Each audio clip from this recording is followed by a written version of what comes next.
If you play a level 1 religious character, even if you have just 1 FP, you can ask the deities for divine help. So if you look at page 29 on Deus Ex Machina, let's read it here. It says, level 1, the character can ask a deity for divine help directly and right away. In order to do so, the character must be in a seriously life-threatening situation, be in desperate need of help, and spend all his remaining FP. He must have at least 1 FP left to spend. The character must test his religious tradition skill against a DD depending on whom he asks for help. So you can see here the DD. If you're asking it from your favorite deity, it will be a DD of 14. A friend deity will be DD 16. You have to check the alignment in curses and gifts. 18 for other deities, and a 20 for a deity with 100% conflicting attitudes. Again, in curses and gifts.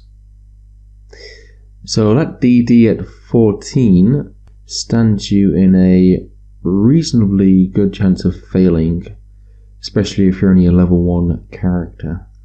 If you're asking for divine help from a friend deity or other deity, then that will increase the chance of failure and critical failure, something which you don't want to do. Critical failure means that the deity will be so annoyed that he will send his most powerful creature, summoning his most powerful creature, to attack you instead of your enemies.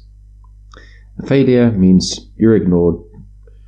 Semi-success, the deity sends his weakest creature that he can summon to your aid. So then you have to check in the footnotes, but again, that depends on the power level in relation to your religious character skill. So number 1 says, if multiple creatures with the same PL can be summoned by the deity, the Mythmaster can randomly pick one of them. If a deity cannot summon any creatures, the deity will instead grant a suitable favor to his enemies for critical failure, or to the one asking for divine help for semi-success. And 2, the deity sends a creature that can be summoned by that deity. See the spell summon creature. The creature with the PL closest to the religious tradition skill of the one asking for divine help is summoned, and comes to help within D6 rounds. If multiple creatures with the same PL can be summoned, the Mythmaster can randomly pick one of them. If a deity cannot summon any creatures, the deity will instead grant him a suitable favor. Yeah, so then if you go to the MYFAROG rulebook, page 96, you will see all of the creatures which the various deities can summon, and the power level of each one. So some deities can only summon one creature. For example, Sorgon has a PL of 6, can only summon a giant owl. Erfi, power level 2, can send an animated vine. Quite a few of the deities can send a multitude of creatures. For example, Galanthan and Bodanash.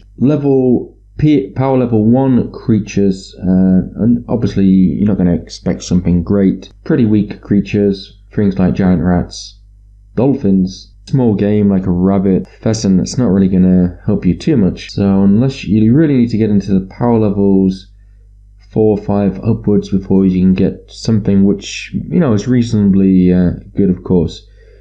Goes up to maximum of 10. Is with Nerfush, and he can summon a king lizard. Let's go back to Deus Ex Machina. We're going to go back to page 28 now. Divine help. Sometimes the immortal deities themselves choose to interact with mortal human beings, often in disguise, and sometimes just for a brief moment, to show themselves, to inspire, to scare, or to give direct orders to a follower. Vidanash can be met by chance in any forest in Thule, and Nerdfush can be encountered at sea. Scanthan sometimes hunts alone in the mountains, and Heimadalafash is often seen in Yuletide. Tiwash sometimes descends Alinos for brief moments to pass judgment, but more often he just brings the mortal up to him using his lightning. The deity most often encountered walking amongst men is Vodanash, but many do not even realize they have met him, until after he has left. He tends to disguise himself as an old man, asking for hospitality where hospitality is rarely given. If he receives no courteous treatment, raven black death follows him, and wolves howl in the night. Many unkind kings have seen their lives ended and realms fall into ruin just for not showing hospitality to an old man. All deities can be met in the world of the living, and they are all terribly powerful, beautiful, impressive, and awe-inspiring, but often reckless with the lives of their followers.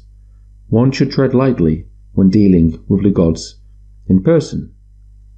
And indeed, if you manage to get a critical success when asking for divine help, the deity itself arrives in the next round to help you personally. See mythical deities for the game stats for deities.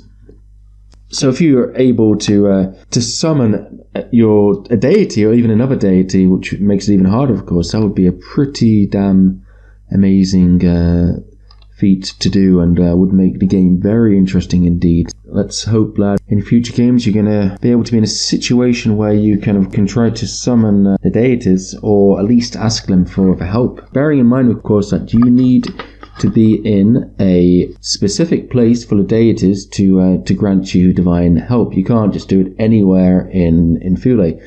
You can find it on page 31. And that basically explains where and when you can do it. So if you're in a place where you can't ask for divine help or summon a deity, then that deity won't be willing to help you. For example, if you want to ask Tiwash for divine help, then you have to be under a starlit sky. Let's have a look at, for example, Manan. By or within 100 feet of the sea, a river or lake, during the night and under a full moon. So as you can see, there are quite a few conditions there. You can't just ask for divine help in any moment in the game when you need it. Alright, so hope you enjoyed the video, and until next time, bye bye.